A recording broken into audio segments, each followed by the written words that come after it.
Bonjour, je suis Mathieu Brun, le directeur scientifique de la Fondation Farm. J'aimerais aujourd'hui vous parler d'un aliment essentiel à la sécurité alimentaire et nutritionnelle mondiale, le riz. Cette denrée, si précieuse, est le principal aliment de base pour plus de la moitié de la population mondiale, en particulier en Asie, en Afrique et en Amérique latine. Dans de nombreuses régions, il représente la plus grande source de calories et de nutriments essentiels. Cependant, le marché du riz est confronté ces dernières semaines à de sérieuses secousses. Pour mieux comprendre, il faut se tourner vers l'Inde, le premier exportateur mondial de riz qui représente à lui seul 40% du commerce mondial.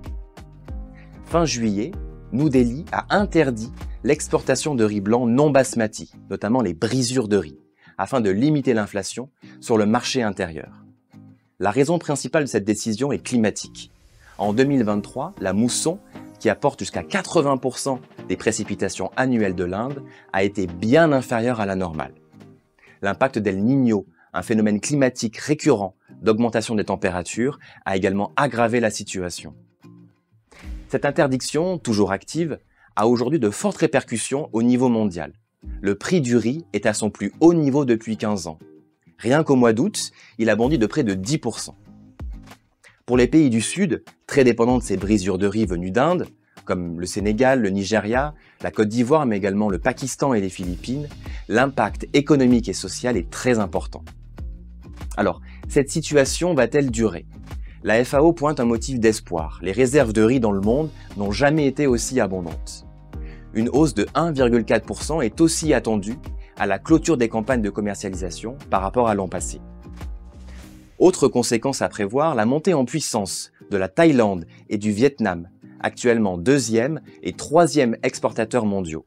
Ces derniers ont annoncé augmenter leurs exportations. Alors oui, les marchés internationaux ont longtemps été des réponses à la hausse croissante de la demande dans ces pays. Mais le choix de se tourner vers l'international s'est fait au détriment des filières locales et des paysanneries.